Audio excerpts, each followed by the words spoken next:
My name is Scott Hoffenberg, and I run the Flatirons Neighborhood Farm here in the city of Boulder. We're a multi-plot, nonprofit urban farm, and we supply food to neighbors within walking and biking distance. Our farm got started, I guess the concept began back in May of '08 when I stepped out here into the right-of-way and decided I needed to expand my backyard garden for my family. Within a matter of days, I had a complaint by a neighbor, phoned into the city. The city came and hassled me for the summer of '08 through the fall. I was ticketed. Subsequently, in early December is when we finally came to an agreement a day before my court date. I added some more right-of-way gardens here in the neighborhood and was then approached by some neighbors to start a nonprofit urban farm here with me being out here on the streets in the dirt. I mean, honestly, it's really nice just how community-based it is. That's one of the really basic ones, the one that I think is really cool. Because, friends of mine live in the neighborhood or other people, and just, they'll just walk by and say, hey, how you doing? What you picking today? Come by later or something. And I really like that a lot. And I think this is an amazing way to use space and to get people involved with food. Like, it's so fresh, you know what I mean? It's fresher than they could ever really get at a farmer's market. The produce is so far fresher than what I got last year. I mean, it's picked today, and people come pick it up today, and you can't get it much better than that. I think it's a great thing that the city's doing, and I hope they don't do so many rules to make it difficult for people to do it. Right now, on these structures here, we've got pole beans growing up. Inside it, I've got kabocha squash that are growing out and will take over here pretty soon. We've got a bed of beets here that was planted with pretty high density. We've harvested 5 distributions already out of it. There's a bunch of beds that have already been harvested and are being prepped for planting right now for fall crops.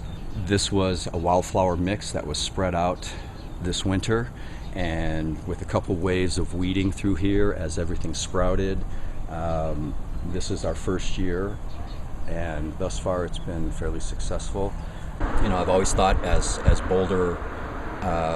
Boulder's reputation precedes it, that this would have been something they would have been ready to jump on and be on the forefront of this wave. And right now it's really exciting for me, and I look forward to hearing more about what their intentions are as far as putting this in the code.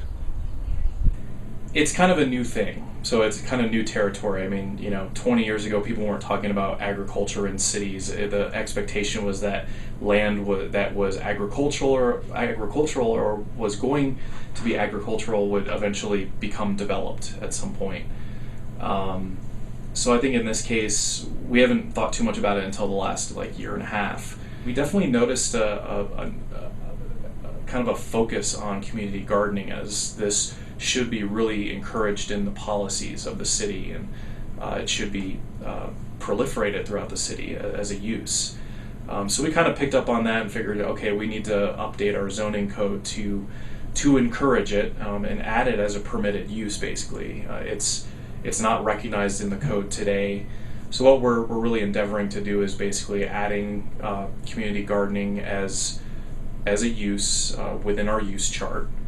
And then adding it as what we call a conditional use in all zoning districts. And what that means basically is that we have a specific section of our zoning code called use standards, and there's basically a number of performance standards that have to be met in order to do the use. In some cases it's a by right use, in such that you don't even need a building permit in some cases. That's kind of what we're envisioning here, is that as long as whoever's running the garden actually commits to those performance standards, it would be fine.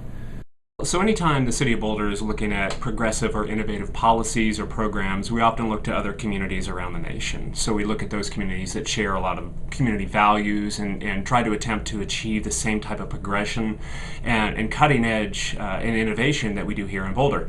One of those, of course, is Portland, Oregon. We often look to them, particularly around things with regard to climate, local food production, of course, being a really unique opportunity to learn from their experience and try to bring some of those lessons back here to Boulder to try to figure out some of the revisions that we need to make here. I'm Steve Cohen, and I manage food policy and programs for the City of Portland's Bureau of Planning and Sustainability. We started having a food policy position about 7 years ago. It was really the first in the country that wasn't aligned with a social service provider. So here we have the county that is involved with those kinds of activities. So for us, it's really run the gamut as things have changed over the 7 years. It's been really great to look back over the last 5, I would say, where this issue has just exploded. If we can facilitate properties that maybe at one point may be developed, but in the interim can be used for growing food, I think that that would be great as well. There are a number of properties that the county has turned over to an organization called the Oregon Sustainable Agricultural Land Trust. They have at least a half a dozen in the city of Portland. The new list came out of foreclosed properties. I know they're interested in a number of them as well. Well, the end goal is really for us to be able to either get out of the way and in some ways be able to support urban food production and distribution as well in the city. I hope that to a great extent that young people are taking up the mantle of a lot of things that we've talked about in the 70s, and I think that that's a lot of things that brings communities like Portland and Boulder together, is that there really are a lot of young people with great ideas and are passionate and committed to really making change, and that just pushes everything else. I think local food production is important to create sustainable communities, because if you don't have a direct source of food in your community and you have to ship it from outside, you're not only using more fuel and lots of chemicals probably from large-scale production, but you're also not knowing your farmer and not knowing where your food is coming from, which is really breaking the chain. I think it falls on both small towns and big towns to take food policy seriously, because people in big towns are generally a little bit more isolated from nature and from being able to kind of see farming during their daily lives. So I think that urban gardening and food production in cities is important so that people can see the link. Folks in our community have said that we want at every step of the way to focus on sustainability so we can all have this for our kids and our grandkids. Is Portland a progressive city? No question about it. And particularly because of our interest in the green economy. We'd certainly like to promote a better quality of life, focusing on transportation and state-of-the-art opportunities for young people, and those are the things that we've emphasized. My name is Brian Johnson. This is my wife Erin, and this is our garden in Northeast Portland. We're in the Alberta Arts District. We have recently just basically renovated our entire yard to make it more eco-sense wise and get more enjoyment out of having an edible landscape.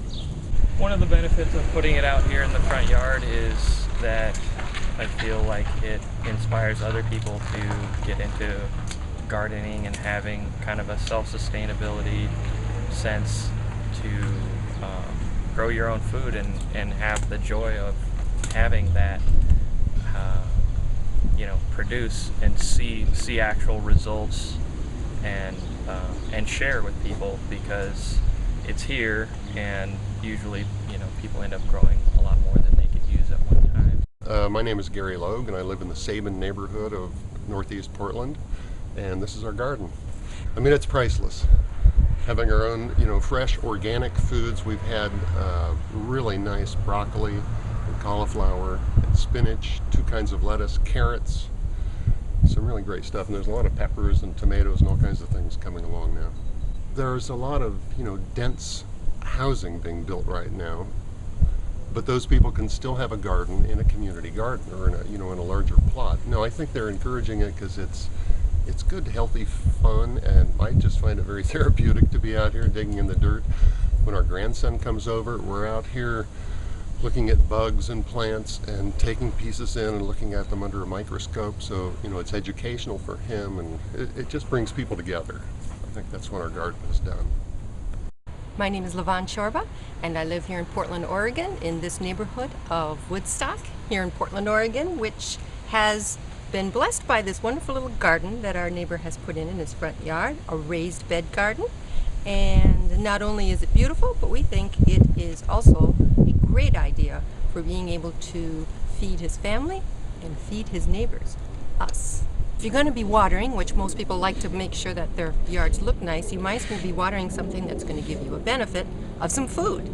And I think it brings about an awareness of where your food comes from, the kinds of toil and labor that it takes for getting great food on your table. And I think it also creates a sense of community. And for this area, we just started our farmers market here in Woodstock this summer, and it is a wonderful success. And I really think it has to do with the idea that is being brought up in the family with the children of growing your own food.